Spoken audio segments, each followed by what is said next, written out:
everyone, this is Manpreet Kaur working as assistant professor in RPIIT. So today our topic is psychiatric emergency. So first of all, definition of emergency. So emergency is defined as unforeseen combination of circumstances which call for an immediate action. So emergency क्या है? Emergency ऐसी कोई भी unpredictable combination of circumstances हो सकती है जिसकी वजह से इमीडिएट एक्शन की ज़रूरत पड़ती है. So next step is medical emergency. Medical emergency is defined as a medical condition. So medical emergency क्या है? मेडिकल कंडीशन है विच इंडेंजर लाइफ, जिसमें जो लाइफ है वो डेंजर में होती है और इसके साथ causes great suffering to the individual, और जिसके साथ साथ व्यक्ति को, एक इंडिविजुअल को बहुत ज़्यादा सफ़र करना पड़ सकता है. So next is psychiatric emergency. So psychiatric emergency is a condition where in the patient has disturbance of thought, affect and psychomotor activity.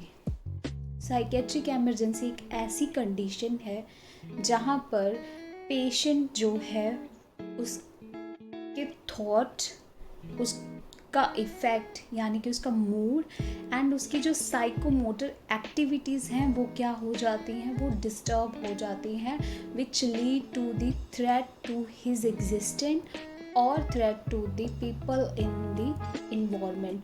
जो व्यक्ति के लिए, इंडिविजुअल के लिए और उसके साथ साथ उसके इन्वायरमेंट में जो भी पीपल प्रेजेंट हैं उनके लिए वो खतरा बन सकती हैं.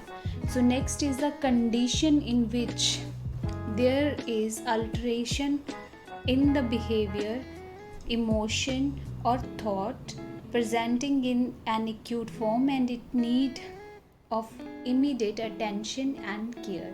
सो ये एक ऐसी कंडीशन है जहाँ पे अल्टरेशन हो जाती है एक पर्सन के बिहेवियर में, इमोशंस में और थॉट में, और जिसकी वजह से जो कि एकदम एक्यूट फॉर्म में आती है. बहुत लंबे टाइम तक ये प्रॉब्लम नहीं चलती, सडनली ये इफ़ेक्ट करती है एक पर्सन को, और जिसकी वजह से हमें पर्सन पे जल्दी से जल्दी अटेंशन देनी चाहिए और जिसमें पर्सन को इमीडिएट अटेंशन और केयर की ज़रूरत पड़ सकती है. So next is characteristics. Characteristics क्या है? सबसे पहला करेक्टरिस्टिक्स है इसका, any condition situations making the patient and relative to seek immediate treatment. ये कोई भी कंडीशन हो सकती है, कोई भी सिचुएशन हो सकती है जिसमें पेशेंट और उसके रिलेटिव को इमीडिएट केयर की ज़रूरत पड़ सकती है. Disharmony between the subject and environment. जो पर्सन है उसका और इन्वायरमेंट के बीच में क्या हो जाएगी? डिसहार्मनी हो जाएगी, बैलेंस डिस्टर्ब हो जाएगा, एडजस्ट नहीं कर पाएगा जो पेशेंट है इन्वायरमेंट में.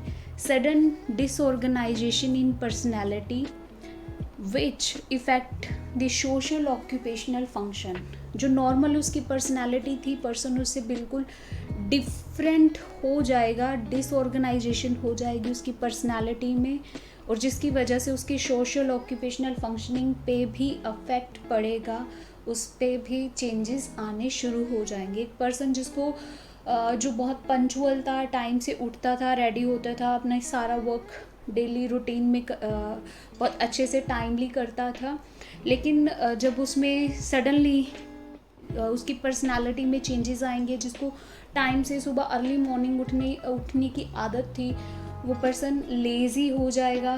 जिस काम में वो बहुत ज़्यादा इंटरेस्ट लेता था उससे वो दूर दूर भागेगा. ये सारे सडनली चेंजेस आने शुरू हो जाएंगे या आएंगे पर्सन में, और इन सब चेंजेस की वजह से, पर्सनालिटी चेंजेस की वजह से उसका जो सोशल और ऑक्यूपेशनल फंक्शनिंग है वो बहुत ज़्यादा डिस्टर्ब हो जाएगी.